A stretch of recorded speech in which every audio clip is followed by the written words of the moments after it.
Welcome to section 4. This section is about the contractual modules, and we will start by looking at the procurement routes. Let's start first by identifying the main parties involved in a typical construction project. We have the client or the investor, the owner of the project, and the one who initiates the entire process. We then have the designer, which is typically part of a consultancy firm. We have the main contractor, the main party responsible for executing the project.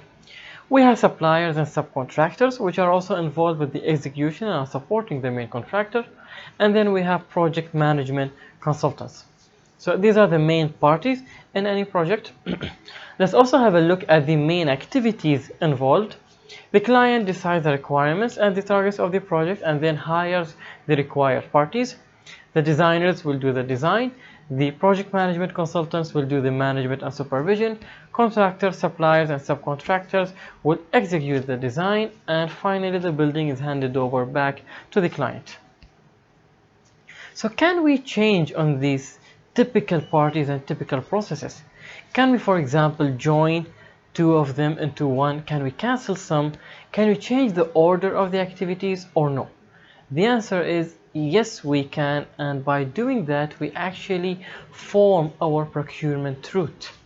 So a procurement route depends on the parties assigned, the responsibilities allocated, the activity timeline.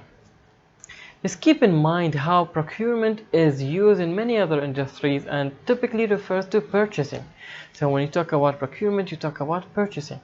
However, in construction, the main concept of the word is the same. So when we talk about construction, procurement is how to procure or purchase the project. But due to the complexity of construction projects, the term here goes to very far concepts which are way more complicated than simple purchasing. Let's have an example. Let's start by looking at the traditional procurement route. What happens in this route? Have a look at the relationship chart. We have the client appointing the design consultant, which will do the design, appointing the supervision consultant, which may do the management as well. We can have two consultants doing this job, or the same consultant can do the design and supervision. These are all directed with the client with contractual links. And then we have the client appointing the main contractor also directly from his side. Subcontractors and suppliers are contracted with the main contractor and not directly with the client. What's the typical timeline for such a case? We have the project design done first, so the client will be appointing the consultants first. Once the design is complete, the design package will be taken and issued to contractors in the market.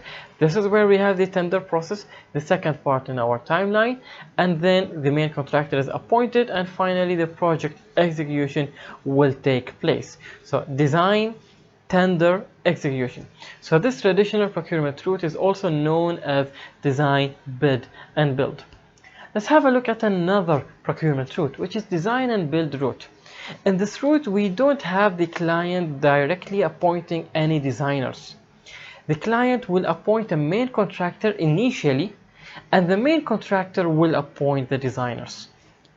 So here we shift responsibilities from client to contractor. We have the client only dealing with a single focal point, a main contractor only. So what's the timeline for such a case? We will have first an optional preliminary design. Before appointing a contractor, the client does have the freedom of having an optional design, a rough design I may say. We start the main process with the tender process. So the first thing is to appoint a main contractor. Once the main contractor is appointed, we will then have the design detailing done through the main contractor. Does not have to be done complete. We may have partial design, and the remaining design can actually be done in parallel with the execution. We have a second optional tendering process, which I'll be explaining later when we talk more about the financial part. And finally, we have project execution. So you can see here how the arrangement is completely different from a traditional procurement route. There are some rules associated with the design and build route. We have the EPC, which is engineering, procurement, and construction route, or the turnkey route. There are different definitions of this route, depends on where you search, where you come from.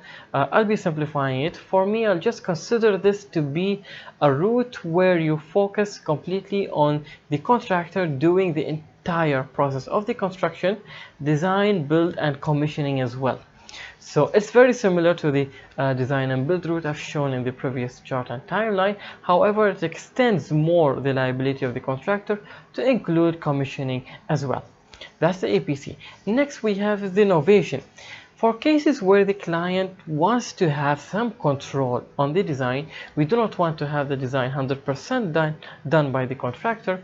The client can appoint designers directly, but once a main contractor is appointed, the designers are transferred to the main contractor. So the client will end up having a single focal point, which is one of the main benefits in a design and build procurement route. So the client will appoint designers initially to do the design, but once a main contractor is appointed, the designers will be shifted to the main contractor and will be working under the main contractor as if they have been appointed by the main contractor from day one. So the client will not have direct liability towards the designers. And finally is the concept of two-stage tendering. Keep in mind that if you appoint a main contractor before having the design, so you do not really have a lot of details on the project financials. You cannot start taking the quantities and listing down the prices of different items because you do not have a design yet. So you will appoint a main contractor on basis of the technical qualification mainly. Once the design is done by the main contractor, you can then have a second tendering stage. This tendering stage is not an open tendering with different contractors from the market. It is dedicated between the client and the appointed main contractor. It is for the purpose of reaching a conclusion in terms of the project cost. So the design has been done by the main contractor, so before starting the execution, we can have, as a client and main contractor, some discussion, some form of a second tendering stage just to finalize the cost of the project. When we come to the financial module, I'll explain this in more details. And here's the third route we'll be looking at, the construction management route. So this is again a different route, different from the traditional and the design and build. We do not have a main contractor here. So we have the client appointing design consultants directly, appointing supervision consultant directly, and then appointing separate works contractors. So we will not have one main contractor taking care of the execution and the coordination of the works. We will have different subcontractors working all with the client directly. So a subcontractor doing steel work, a subcontractor doing the plastering works, block works, painting works, and so on.